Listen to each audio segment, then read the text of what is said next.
Donc en fait là c'est de la cire d'abeille. Quelle indèche, difficile à dire. J'ai pas la mémoire si longue. J'avais 19 ans.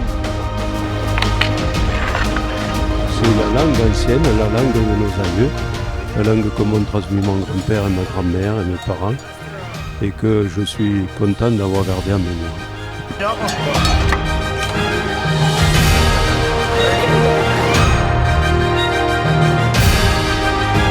Bonjour à tous, bienvenue à l'émission.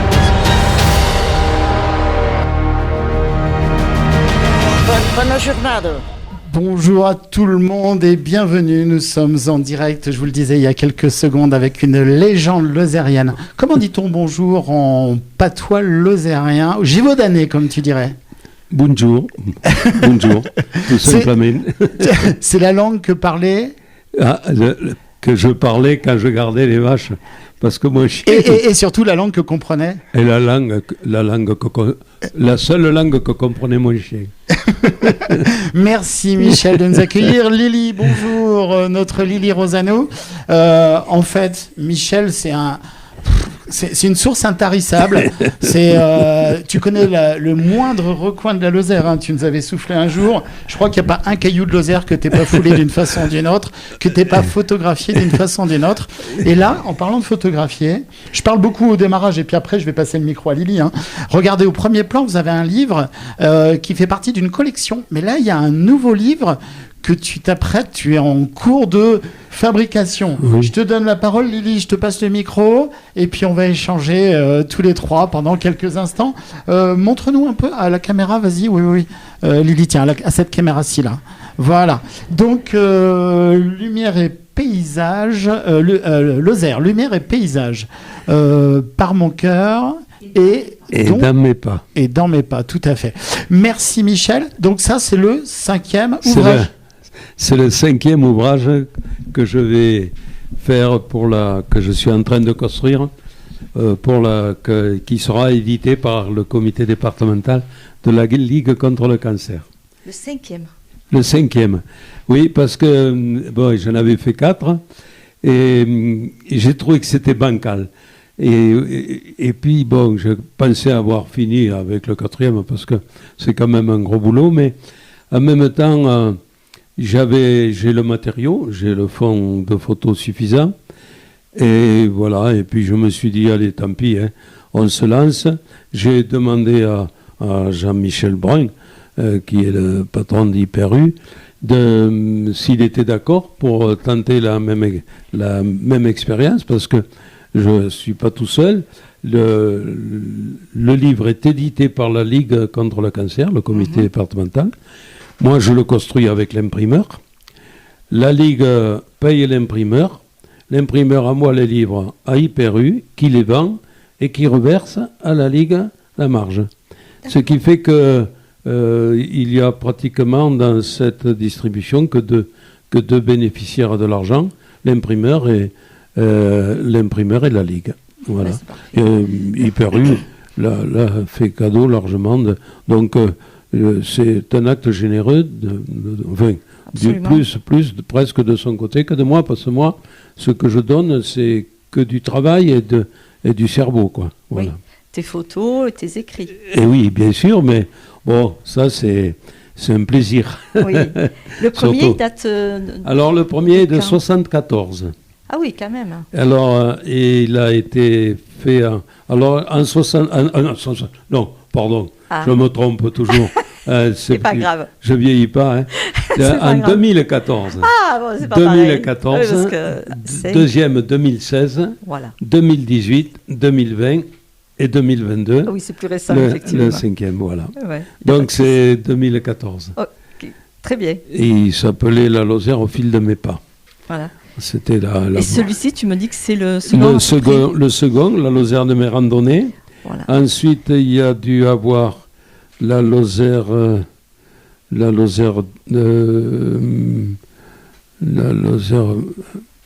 paysage et randonnée. Je ne me rappelle plus. Et celui-là. Bon, parce que il y en a. Le tout dernier, c'est Lozère émotion paysagère. Ah oui, absolument. En fait, c'est comme les Astérix. Il y en a tellement qu'il y a un moment donné, on ne se rappelle plus si c'est Astérix le Gaulois, Astérix et le Chaudron ou Astérix et Cléopâtre. Lily, toi, tu avais 14 ans, bien sûr, en 2014. Michel, je vois qu'au premier plan, il y a un appareil photo. Bakélite, regardez, c'est en bas à gauche de l'image.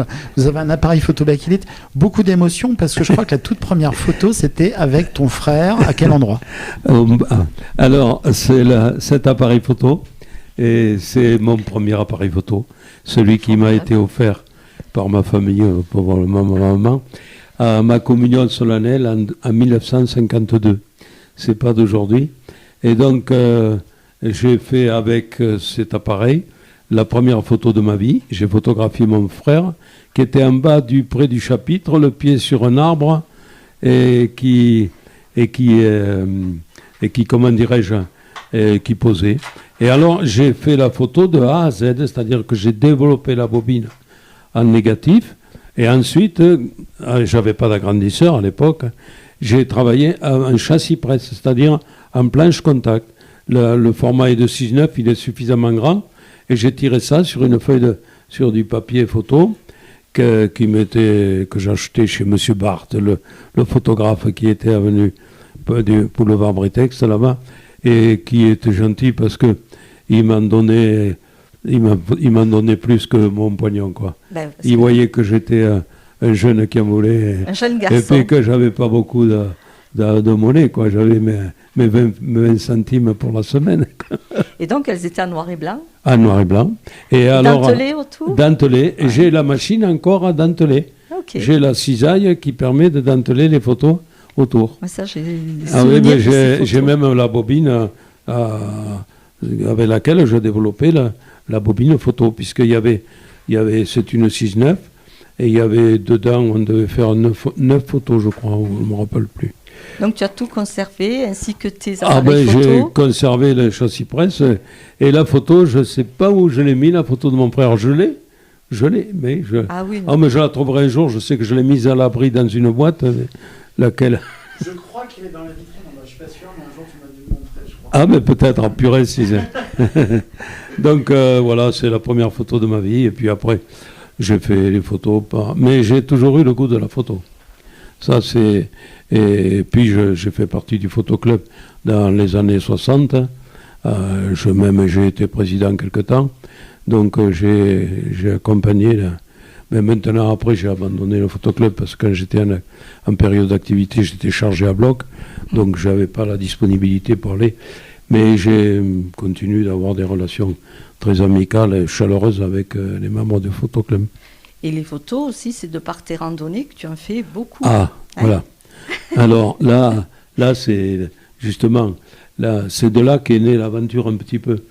Comme, j'ai fait des photos tout le temps, mais comme j'ai beaucoup randonné en groupe, j'ai fonctionné en club, j'ai été animateur de club, j'ai guidé des centaines de randonnées. Donc j'ai fait toujours suivre mon appareil photo là, donc j'ai pu pratiquer et créer une banque de données suffisante pour avoir aujourd'hui beaucoup de photos. Jusqu'au numérique, j'ai difficilement des archives. J'ai des négatifs en quantité. Ils sont dans des feuilles, ils sont bien à l'abri, mais bon, il faudrait que je le tende, parce que j'ai eu du matériel noir et blanc longtemps. Ah oui. Alors, j'ai eu un Kodak, j'ai eu un Agfa, puis après je me suis acheté un Simplex en 6.6, alors là j'ai pu faire du format plus grand, donc j'ai fait des grands tirages, j'ai quelques photos que j'ai faites en géant. D'accord. Alors juste, avec nous avons en direct Jean-Paul Bringer qui te dit bonjour Michel. C'est des compagnons de longues soirées, de longues balades, Jean-Paul, avec toute ta bande, Chantal, Marc, et tous les uns et les autres. Oui. Et Jean-Paul, c'est mon complice musicien. C'est ton complice musicien. Parce que oui, t'as plein de casquettes, toi. Outre le fait que t'es un altruiste incroyable, que tu aides des personnes, on le sait bien, avec la Ligue pour le cancer, avec toute une multitude de choses. Mais en plus, t'es musicien. Raconte-nous un petit peu ça. Ah ben, dans ma jeunesse, j'ai eu la chance d'être à Villesoul. Ouais. Villesoul, ça dit quelque chose à Lily, mais c'est un pays qui domine la plaine de Montbel. Et alors, Et la phrase en patois de la plaine de Montbel. alors moi je vais te la dire en oui. authentique. Hein. Per traversare la plaine de Montbel, bon miel avere un sanli qu'un coutel. Là, Une voilà, ça, sanli, c'est très bien dit. sanli, c'est la cape double du berger. Ça protège de tout le mauvais temps. Le berger, il se met là-dessous comme sous une tente, quoi. Tiens, tu peux vous fouiller ton écran là, qui vient de s'éteindre, juste pour le réanimer, lui faire Voilà. une petite bouche. Voilà. Non, mais c'est bon, Michel, t'inquiète. L'homme, voilà. On va aller se connecter. Voilà. Et oui, donc, pardon, le double cap. Oui, alors pour traverser la plaine de Montbel, bon miel, une sanli qu'un coutel. Alors, autrement dit, pour traverser la plaine de Montbel, il vaut mieux une bonne cape qu'un couteau. C'est-à-dire que tu as plus de chances de souffrir du mauvais temps que de rencontrer des bandits. Oui. Voilà. Ou Parce des que loups. pour te défendre le couteau, sans défense. Ouais. Oui, non, mais ou cap qu'écoute-elle, c'est Une pareil. cape. Ah oui, parce que la cape se dit le cap. Oui. Et on dit aussi une cape. Hein.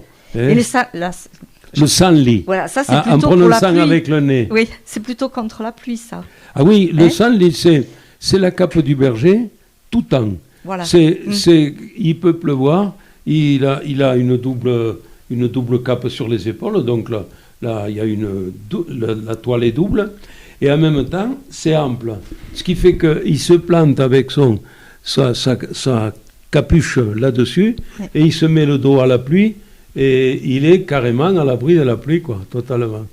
Alors raconte-nous un peu ton rapport, les animaux bien sûr, on l'a compris, à retrouver sur KWZ. Tu nous as raconté un peu l'épopée où tu allais avec ta famille pour chercher dans la carriole comme ça, près de l'arbre remarquable de Veyrine. Voilà. Et ton rapport que tu as plus contemporain avec justement la transhumance, avec tout ça, parce que toi tu as toujours été proche non seulement de la nature mais des animaux. Oui. Disons que, bon, je suis un Lozérien de terrain de base. De base, oui. Et C'est de qu'on base. dit. Et j'ai de la paille à mes sabots. Et j'ai eu une enfance baignée dans la ruralité, on dirait aujourd'hui. Même dans l'hyper-ruralité. Parce que c'est une anecdote, mais je dis j'ai fait le grand écart. Je ne suis pas le seul. Toute ma génération fait partie de ça. Mais je suis né le 15 janvier 1937. Donc j'ai 85 ans dans 4 ou 5 jours. Et samedi, le 15 janvier, j'ai 85 ans. C'est génial, ça. C'est le hasard. Oui. Mais donc, j'ai connu dans mon enfance l'écurie de mon grand-père, qui avait que 3 ou 4 vaches. C'était un petit paysan de rien du tout. Mais j'ai connu la culture de l'époque. Donc on labourait avec les vaches, on allait au bois avec les vaches qui avaient le joug. Et la force motrice, c'était une paire de vaches qui en plus faisait des veaux et donnait du lait. Il n'avait pas les moyens d'avoir une paire de bœufs. Donc, donc là, j'ai vécu une aventure extraordinaire. J'ai nettoyé Cura-les-Staples, en patois. Cura-les-Staples, avec une pelle dans le fossé derrière, pour remonter le lisier. Et dans une brouette en planche qui fuyait de partout, enfin bref. Donc j'avais une Fou Mario, après on l'a mené. Tu l'as mené au Fou Mario. Oui. Fou Mario, c'était l'endroit où on stockait le fumier. Oui.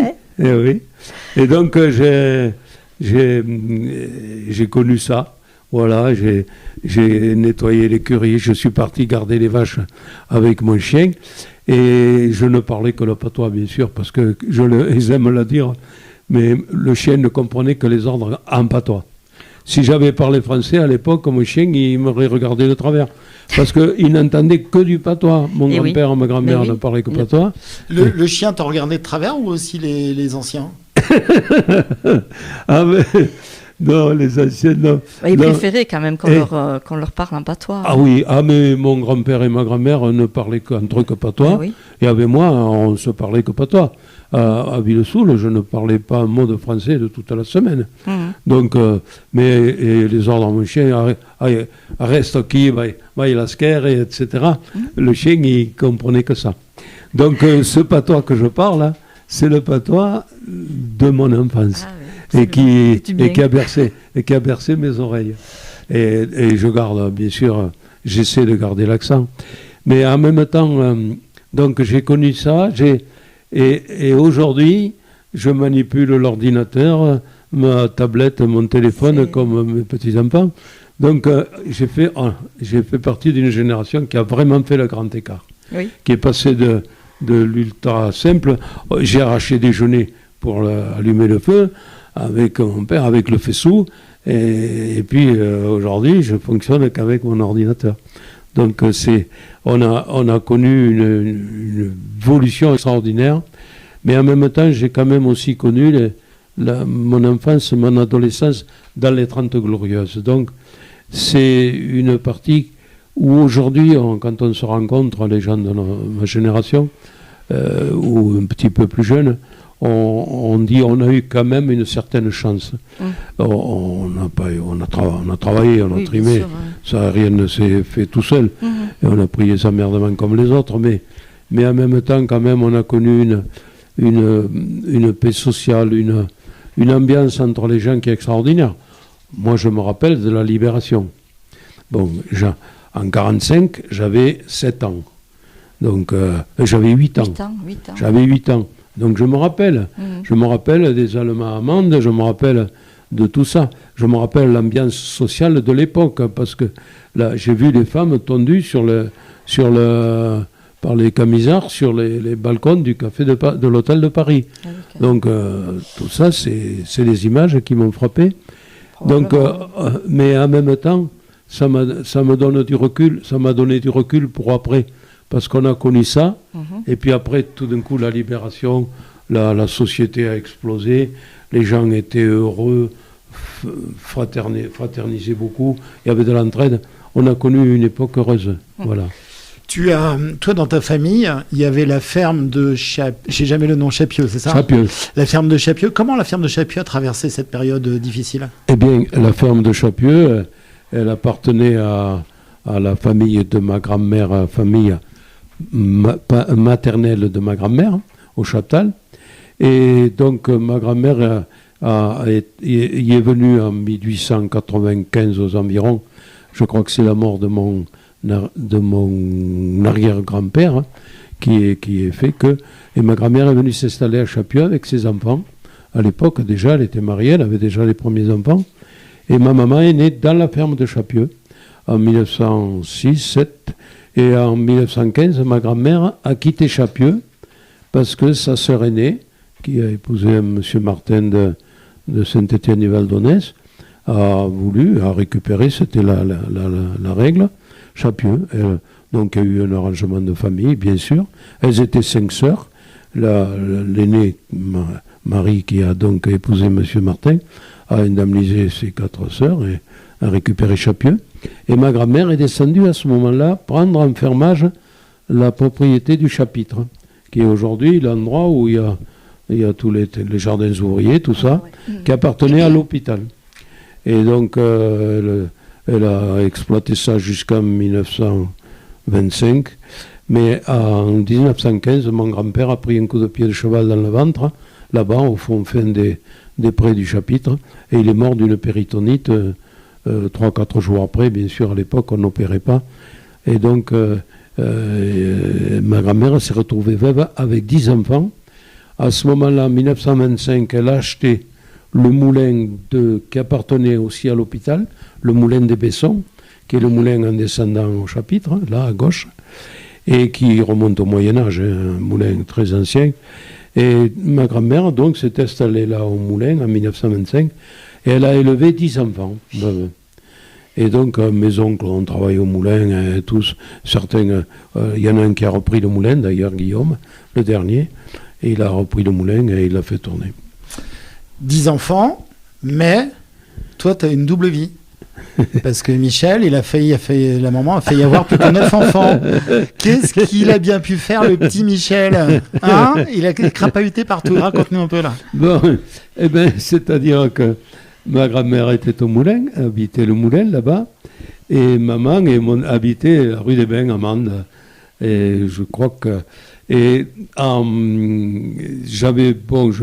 Mende était pollué l'hiver. Mende a été beaucoup plus pollué presque maintenant parce qu'il y avait beaucoup de cheminées et de poêles à charbon et il n'y avait pas beaucoup d'autres pollutions, mais toutes ces cheminées fumaient beaucoup et Mende, l'hiver, avait de la pollution de l'air. Et ça ne me faisait pas de l'asthme, mais ça me faisait une irritation chronique des bronches. Et le médecin à l'époque, qui était le docteur Joly, qui a prescrit à ma mère, il lui a dit, écoutez, il faudrait sortir ce petit de l'ambiance de la ville, là. Et donc, ma mère a dit, écoutez, c'est pas compliqué, on va descendre au Moulin, il y a la place là-bas, puisqu'il y avait une petite maison en face, et on est descendu s'installer au Moulin. Mais là, ça n'est pas fini, parce que comme je jouais dehors devant la porte, il y avait la gourgue qui alimentait le Moulin, et je suis tombé dans la gourgue, carrément. Et ça m'est arrivé, après, il y a deux choses. Et j'ai été sauvé par un ouvrier du Moulin qui venait de fermer les vannes, c'était le soir, ils ont arrêté la journée, il venait de fermer les vannes et il repasse sur la passerelle et il me voit flotter dans la gourgue, déjà parti de l'autre côté, j'étais déjà KO, quoi. Et donc il est rentré dans l'eau, il m'a sorti, bien sûr il n'avait pas à plonger.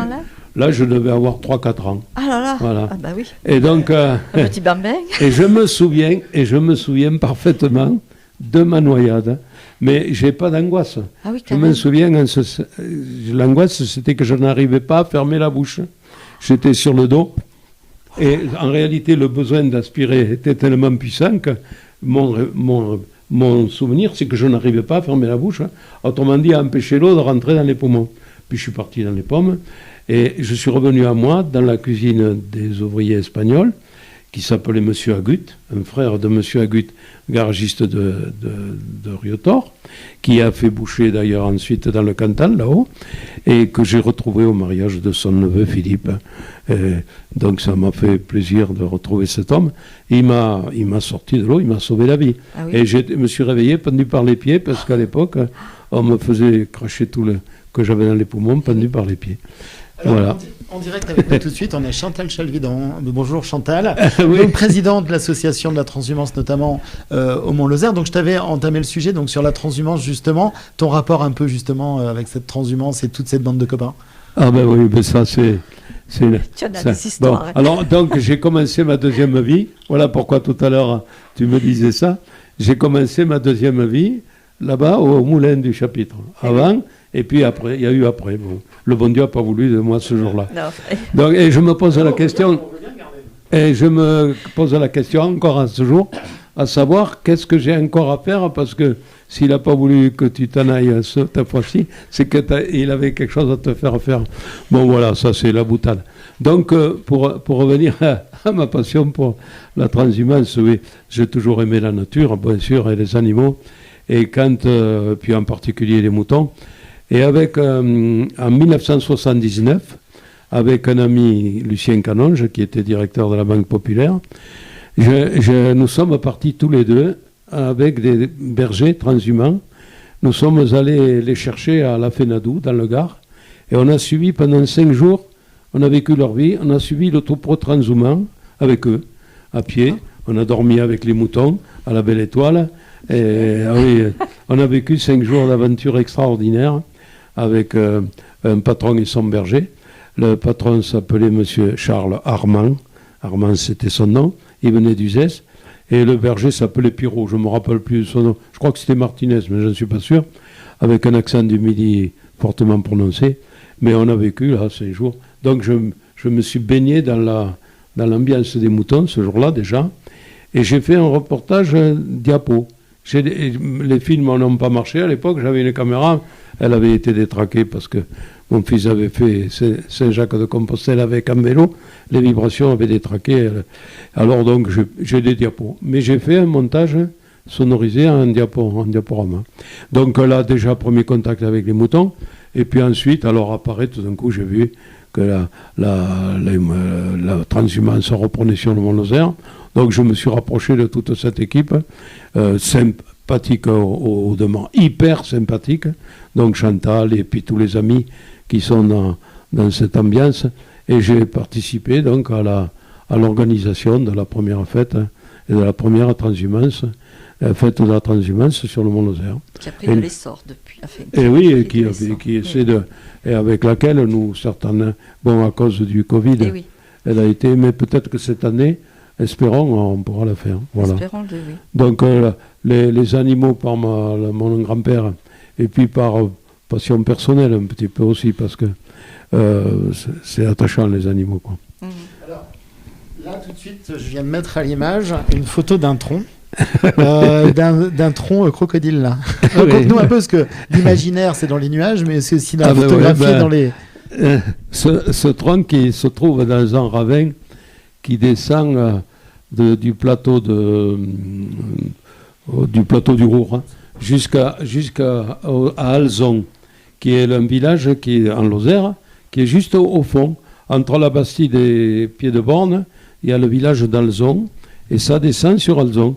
Alors il y a quelques châtaigniers, et ça c'est un tronc d'arbre qui a dû être détruit par une tempête, et creusé probablement par l'incendie, parce qu'il est noir, on a essayé de le faire brûler. Alors, dressé comme ça, on dirait un animal fantasmagorique. Hein. Voilà, je l'ai photographié.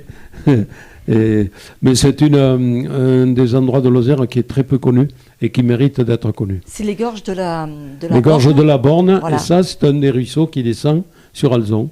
D'accord. Voilà, là, au début. Sur ton livre, Le Petit Crapahut, oui. Il y a la randonnée qui est indiquée et qui est formidable. Ah oui, bien indiqué et superbe à faire. Merci Lily qui vrai, profite pour signaler que j'ai écrit quelques guides de randonnée, donc il y en a un, le Petit Crapahut, où il y a les gorges de la Borne. Ah oui.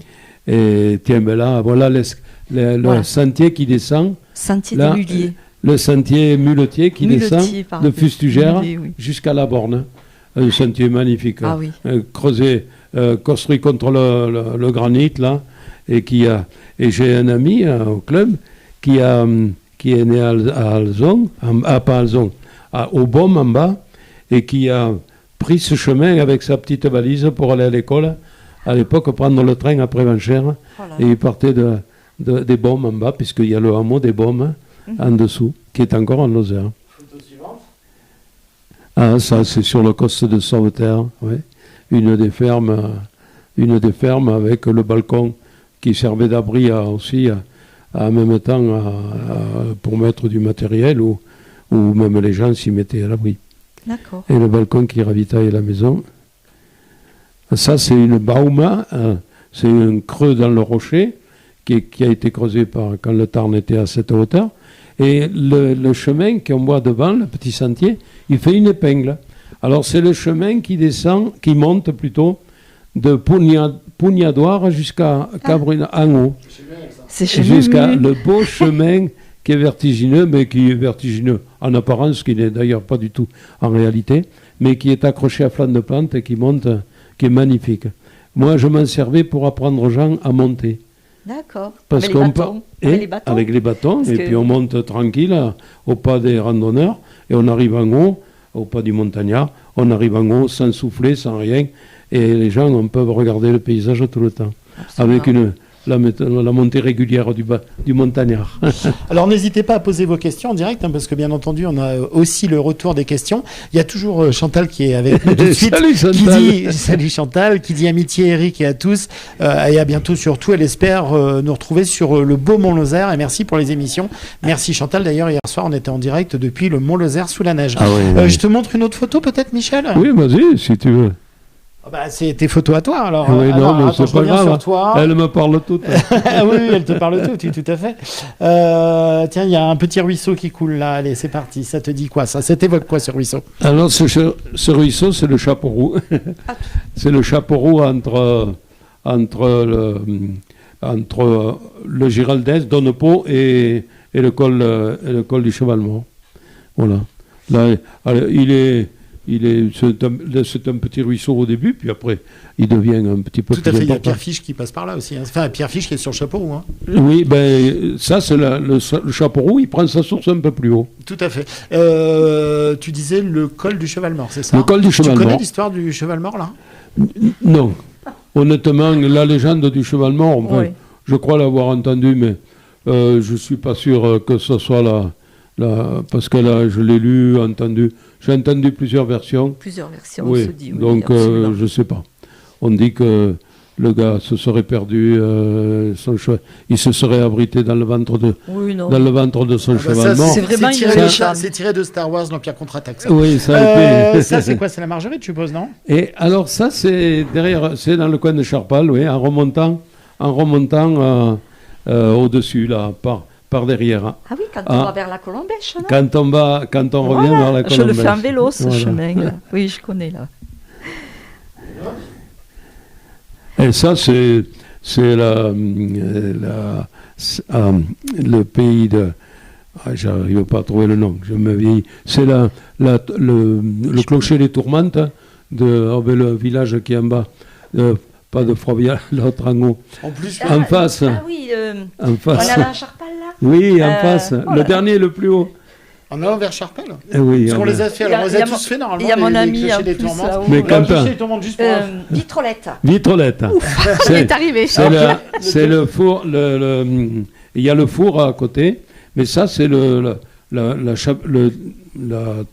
clocher des tempêtes de Vitrolette. Et oui, parce qu'il faut rappeler quand même que c'est de la zone petite montagne, mais de la montagne Ah quand oui. même, et Ah que oui. dans des conditions compliquées, ça Ah peut oui. être utile d'avoir quelqu'un Oh. qui sonne des cloches pour Oh, mais là, rapatrier tout le monde à la maison. quoi. Dans ces coins-là, il y a quelques années où il y avait beaucoup de neige, c'était épouvantable. Absolument. Mais ce village Vitrolette est juste au-dessous du Fortunio. Il est au-dessous de Fortunion, il est à 1300 d'altitude, hein, Ah à oui, peu oui. près. Absolument. Il est haut, Vitrolette. Et bon, il est bien à l'abri, il est calé du nord. Oui. Mais quand même, pour accéder à Vitrolette, certains jours d'hiver, ça ne devait pas être facile. Ah non, ça. Ben, ça, c'est au même endroit, mais en regardant vers le sud, à peu près enfin, du même endroit, du même chemin, qui est un des blocs rocheux on dit, en patois, on dit une rinquillade. Des rochers qui C'est ça. une Donc il y a rinquillade. des chaos granitiques, non? Oui, c'est des chaos granitiques. Est-ce que je peux faire une petite embardée 3 secondes? Ne m'en veux pas, Michel, mais je pense que c'est important de le savoir. Je change de caméra. Attendez, j'arrive. Hop.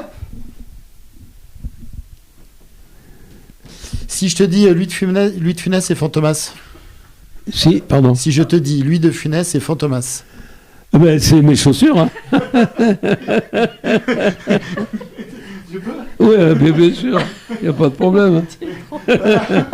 Voilà. Le vrai Michel, il est comme ça. De nature. Excellent, excellent. Merci, Michel. C'est mes pantoufles, c'est un Noël.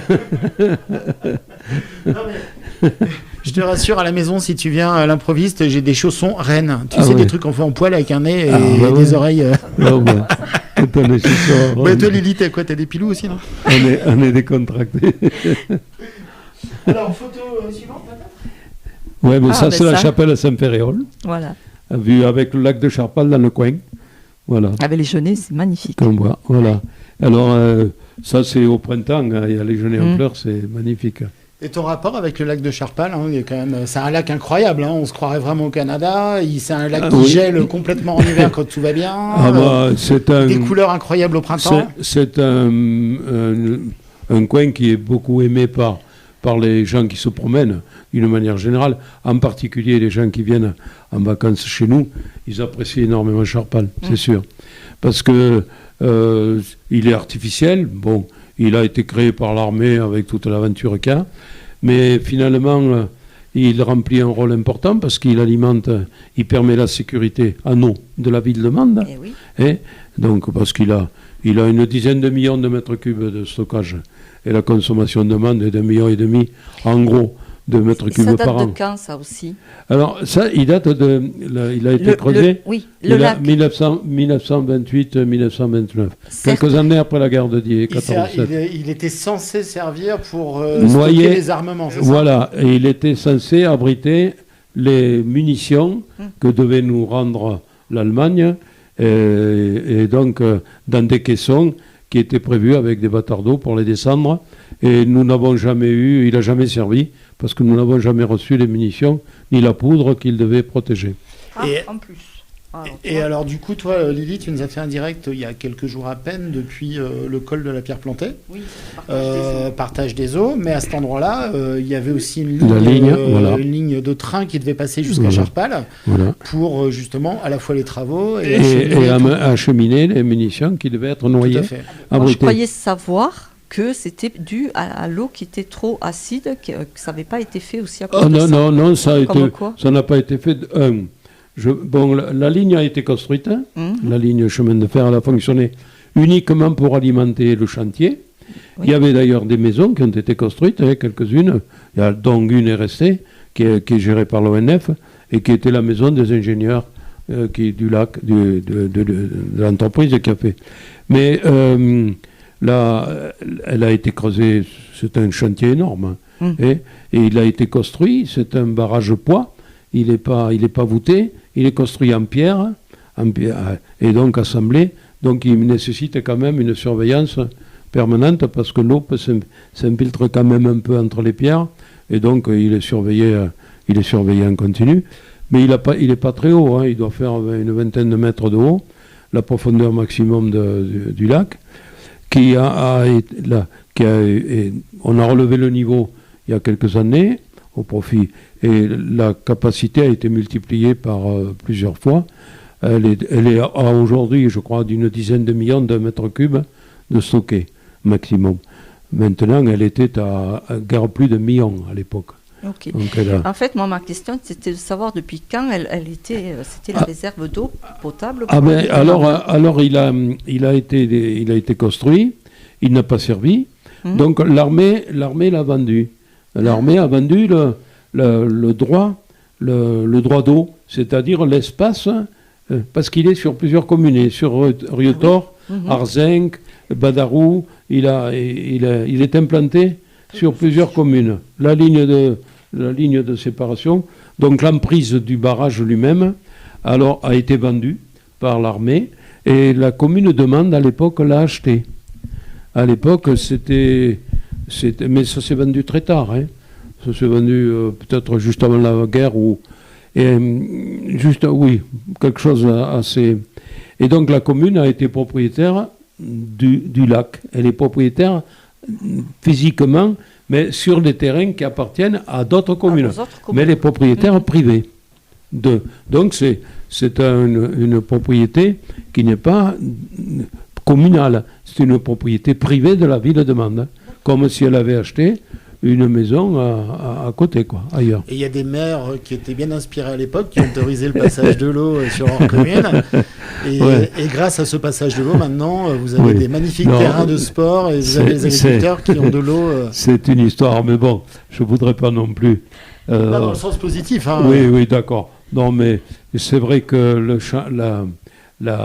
renforcement de la conduite et son remplacement s'est fait en 1394, et donc qui a été le remplacement, la création d'une nouvelle conduite en diamètre de 30 cm en fonte, qui file à travers les prés et qui ramène l'eau du lac et des sources, parce qu'il y a des captages qui sont d'abord dans les ruisseaux, qui sont plus sains, et qui ramènent cette eau à l'usine de traitement.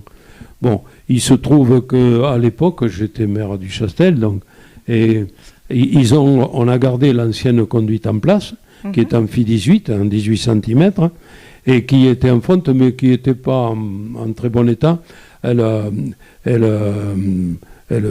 Comment dirais-je, elle avait des pertes de charge, elle ne donnait pas son rendement suffisant, d'ailleurs c'est pour ça qu'elle a été remplacée. Mais maintenant en phi 30 et en charge en permanence, parce qu'il y a des soupapes pour vider la conduite, il y a des il y a des vidanges en dessous pour la purger aussi. Donc, elle est toujours en charge, elle a un débit important. Et il y a le réducteur de pression qui est juste au-dessus de Chastel. Il fait un raffut, qu'on dirait que c'est un avion en continu qui passe. Parce que l'eau arrive à près de 30 kg de pression et tombe à 1 kg. Donc, et l'usine, alors à l'époque, il a fallu installer l'usine d'eau. Mende souhaitait, avec le maire Adelmas, souhaitait qu'elle soit assez haute pour alimenter, parce qu'aller jusqu'à Saint-Privat en face, donc, par la pression, par le contrepoids. Et donc, il a fallu l'installer là, sur cet emplacement. Et donc, il se trouve que j'étais maire à l'époque du Chastel et que j'ai pu négocier avec des gens super gentils, les propriétaires qui ont permis à l'usine d'eau de s'installer. Alors, intelligemment. Photo suivante. Toujours dans l'eau, alors on va revenir un peu sur les photos. Les photos qu'on voit depuis le début de l'émission, c'est des photos tirées de ton prochain livre. Hein. Oui, pas trop. Oui, celle que tu m'as passée là tout de suite. C'est tout à fait. D'accord, donc les photos que vous voyez, donc c'est à retrouver dans le prochain ouvrage de Michel, qui sortira quand cet ouvrage ? Il sortira la fin mai à la fête des mères, le samedi de la fête des mères, qui est le dernier samedi du mois de mai. Finou. Alors pensez au cadeau pour votre maman. Oui, voilà, je fais appel. Cette photo-ci, alors Celle-là a été prise alors que je redescendais d'avoir été voir le lever de soleil en haut de Finiels. Je sais où il est. Et j'ai traversé, nous descendions le long de le GR, et alors ça c'est la route du col de Finiels, et le pont, et la lumière a traversé, le soleil venait de se lever, et la lumière a traversé le pont. Et donc j'ai saisi l'image de la trouée du soleil à travers le pont. Voilà. Allez. Pour la fête des mères. Hein. Ah oui, ça c'est une fleur dont j'ignore le nom. Je suis pas très bon en fleurs, hein. Je suis pas. La botanique. Non. Moi non plus. Mais c'est joli, c'est l'essentiel. Si tu l'as prise en photo comme ça. Ah oui, j'aime les fleurs, je les photographie, mais je suis pas. Non, je suis même. Quand je dis pas très bon, je suis carrément nul, quoi. En photo, on peut pas tout. Et tu disais aussi que toi, tu faisais pas de personnes de visage. Hein. Toi, c'est plutôt des paysages. Ah oui, en humain, je suis pas bon. En humain, en ce sens, faire du portrait, je peux faire quelques photos, mais bon, mais si, celle-là, bon.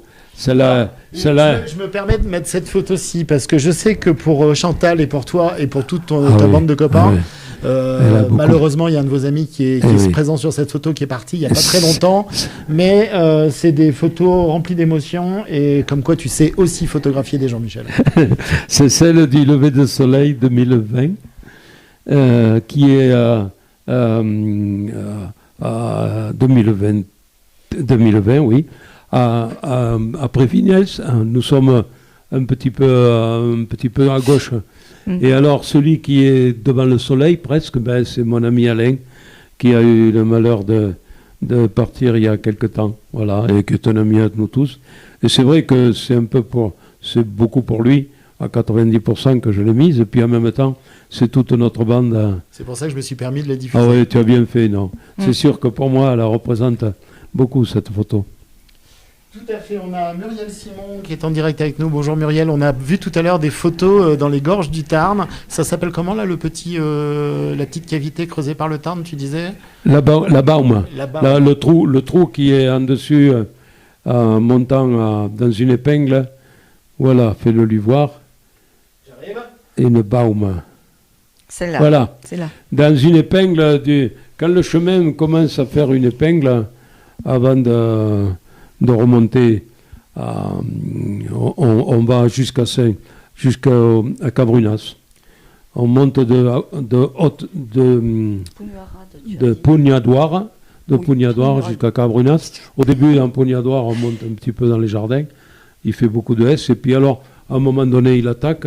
Et c'est là, dans le virage, on voit que c'est une épingle du sentier. Magnifique. Ah mais Muriel, oui. C'est le café du matin. Oui, café du moulin. Café du moulin. Je ne la connais pas physiquement, mais on ne se connaît pas. Voilà. correspondante très dynamique sur les gorges du Tarn avec Monique et Adèle. Un arbre comme ça au milieu de ce chaos Oui, granitique. alors ça c'est une cascade, quand la rivière est forte, elle coule beaucoup plus. C'est un ruisseau qui descend de vers Villeneuve sur le mont Lozère et qui s'appelle le Galadette, D-E-T, et qui descend et qui coupe la route qui descend de Finiels au pont de Montvert, avant d'arriver au pont de Montvert un petit peu avant, dans une épingle à droite, et c'est là, voilà. D'accord. Et alors il y a cet arbre tout seul là, qui est un tremble, qui est le tremble, c'est un bouleau, c'est un peuplier spécifique, dont la feuille a une forme aérodynamique particulière qui fait qu'elle balance tout le temps. Alors elle tremble. Voilà, ouais, Parce que d'accord. elle est tellement elle est mal foutue exprès, mais elle a une forme que quand le vent souffle, elle balance, elle fait ça, une vibration, elle balance sur elle-même. On appelle l'arbre le tremble. Et ça, cette cascade est juste un petit peu au-dessus, 50 mètres au-dessus de celle-là, voilà. C'est le Galadé, alors quand il est en forte eau, ça crache. L'art de redonner du mouvement sur une photo fixe. Oui, alors là, c'est une photo en filet, si les gens peuvent le voir. C'est une photo vitesse lente, de manière à ce que les gouttes d'eau soient en ligne, dessinent un trait sur la photo, donnent l'impression de filer. On appelle ça, c'est les vitesses lentes. C'est au 15e de seconde. C'est juste magnifique, merci. Combien de photos sur ton nouvel ouvrage ?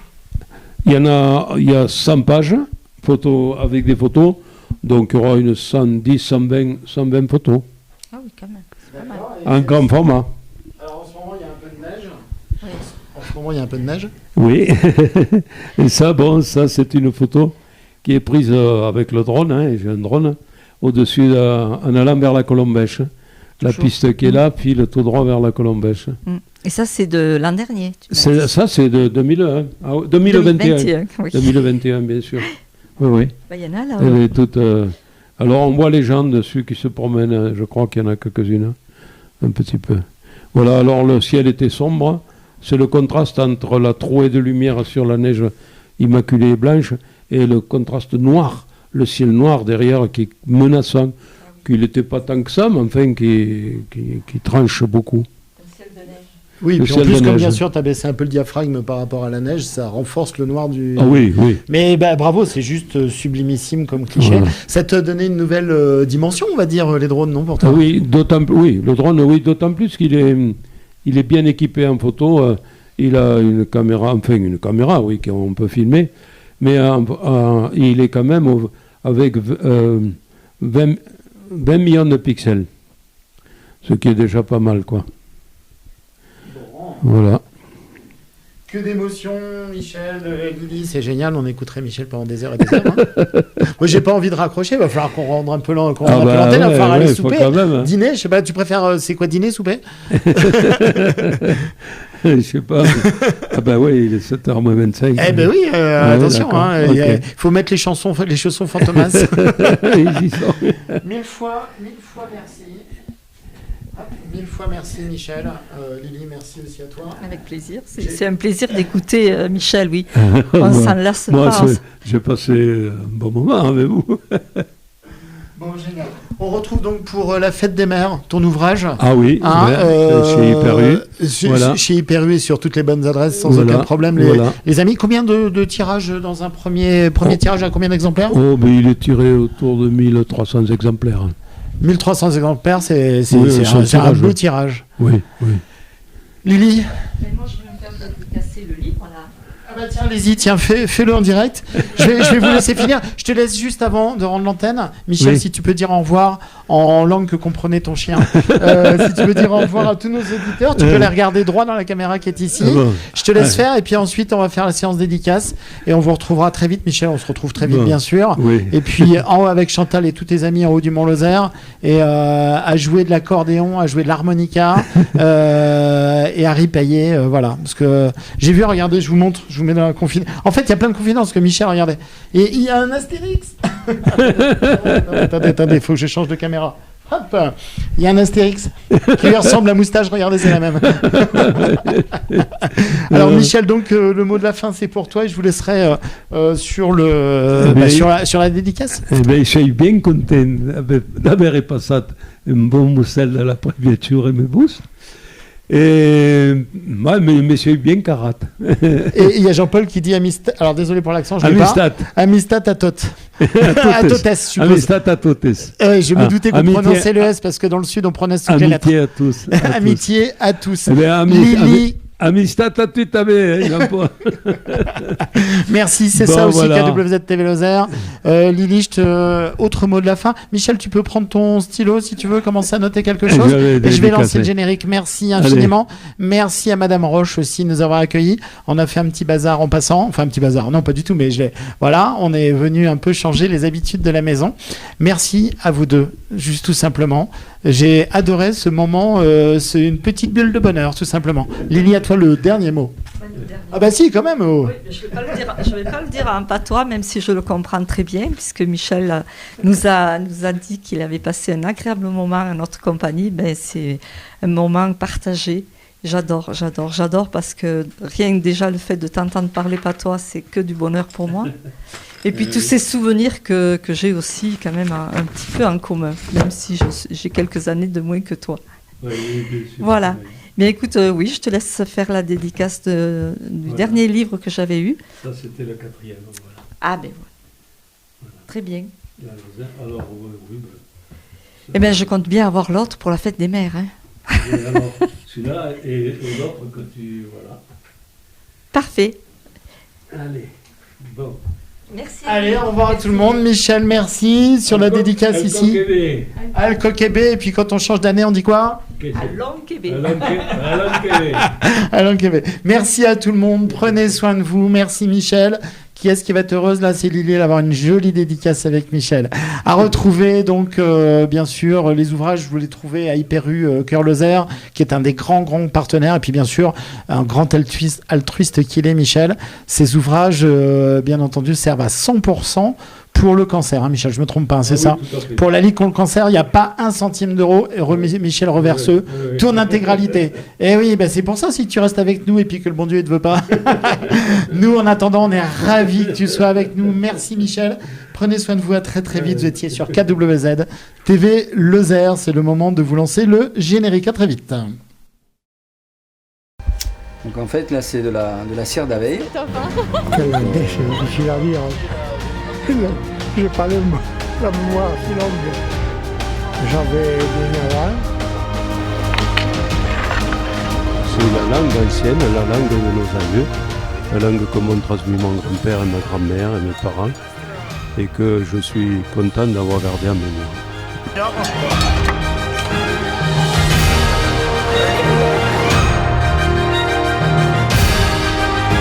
Bonjour à tous, bienvenue à l'émission.